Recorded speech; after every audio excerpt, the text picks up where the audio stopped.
Hey everybody, Anish Majumdar here, career coach and expert in the hidden job market. Reacting to, for the first time, someone in my network forwarded this to me. It's been making a lot of waves. I want to go through this with you for the first time here.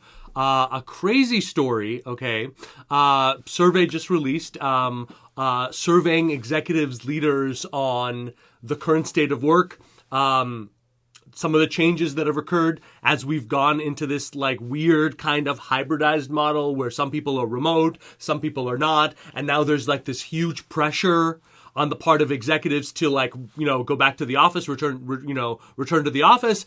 What's actually going on? What's their thinking, right? One of the biggest takeaways, okay, 92% of execs don't see a long-term future for off-camera employees. Okay, so as it relates to the people who are doing this work, there seems to be have been uncovered this massive bias between, it's not just that you're on Zoom, it's not just that you are having to make space in your home and do all of that. Now there seems to be this huge bias, like if you choose to leave your camera off or on, that's a big no-no. That's becoming a huge issue. So I wanna see a little bit of what they're talking about, and then maybe hopefully offer a little bit of advice in terms of what you can do here. Okay, so according to the U.S. Bureau of Labor Stats, 4.5 million workers quit their jobs in November 2021, a new record, and 4.3 million quit or changed jobs in December, a huge amount. We're calling this the Great Resignation. You might have heard about this, right? And so everyone, right, they're trying to figure out what's going on. And it's not a secret that in the lingo of leaders, for most people, right or wrong, face-to-face, you being there, me being able to see you, there's a level of accountability there. There's a level of engagement, which I think is the magic word there, that is there that you just cannot find. And I do think that there's a level of distrust that is there right now. According to the survey, 92% of U.S. Let me zoom this in a little bit more here. 92% of U.S. executives report employees who are less engaged, either frequently on mute or don't turn on their camera during virtual meetings, probably don't have a long-term future at their company. Right?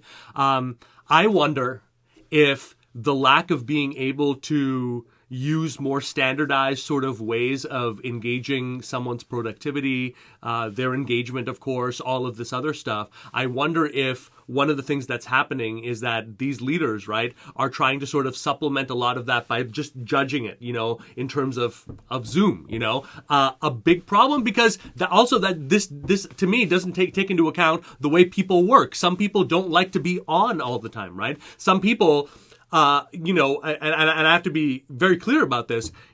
I do sessions on Zoom. I do phone calls, right? There are advantages and disadvantages to both. Some people operate better, and depending on the context, it could be a lot better. Sometimes you might be on Zoom, but you might actually say to yourself, you know what? It's better for me to have my notes in front of me to be able to focus without having to look at the camera and make sure that I'm there. I don't think any of that is being taken into account here. Executives view the lack of employee engagement as a sign of subpar performance because apparently not being on camera is not being engaged. Crazy. This is a false correlation in my opinion. 93% of executives say employees who turn off their camera off are generally less engaged in their work overall.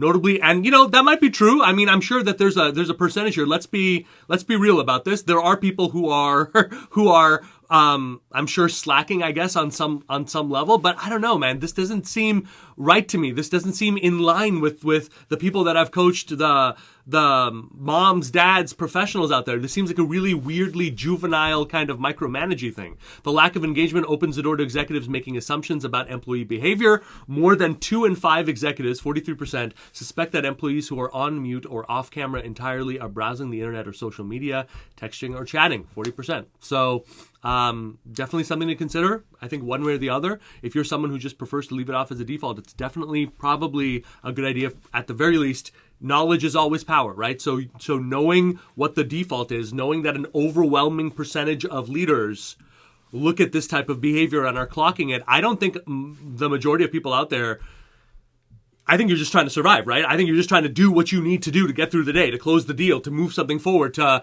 navigate a conflict, to resolve something with your team members. I don't think you're paying this much attention to how you're going about it on Zoom. Correct me if I'm wrong.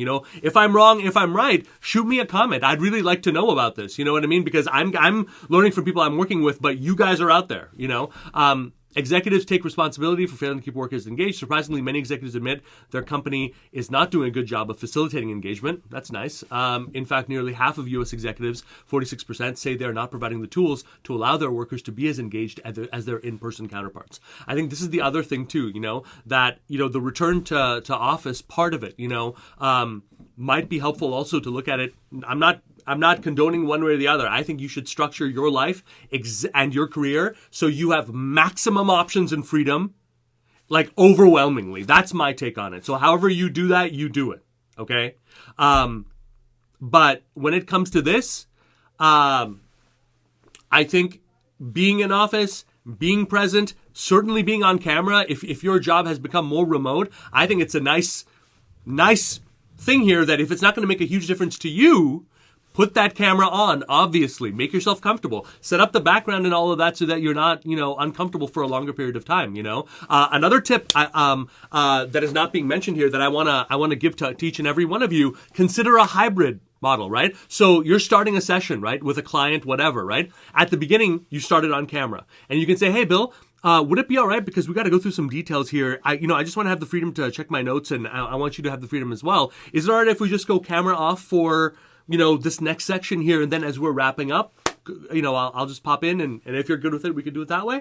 Are you all right with that? Something like that, so that that the other person is clearly not checked out when they're off camera. You know what I mean? Can be a really wonderful workaround. You know what I'm saying? Like, accountability and engagement is what you need to think about. Leaders are looking at that, right? They're firing people who do not fall into that line, right or wrong, right? So understand exactly what the stakes are here,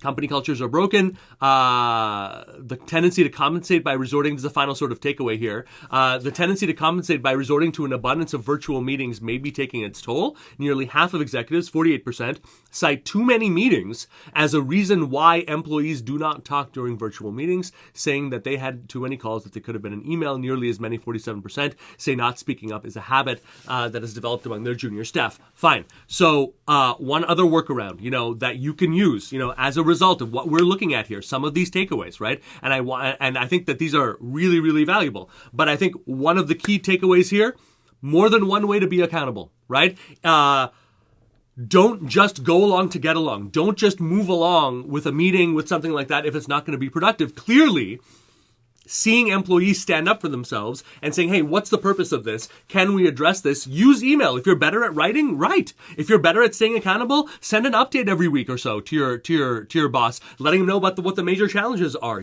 Suggest an alternative approach. Right? It's one of the best ways to demonstrate value is when you're seeing a company, a boss, a division doing A, B, and you come in with C. They might not go with C, but the fact that you came in with that value add is massive. Okay? Start thinking like that.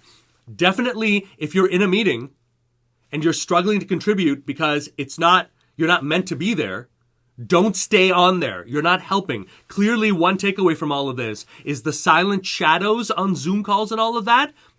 Zilch value. You're doing nothing for yourself. If you can't be active, if you can't be engaged, and if you don't have a role to play, either advocate, delegate, or find an alternative, right? And keep these things in mind. If you guys want to go deeper into and get some more perspectives in terms of how to handle this changing work environment, get your own, move forward your way, I strongly encourage you to hop over to LinkedIn. My name's Anish Majumdar. Put in ANISH, put in the word career. I should be the first profile that you see there.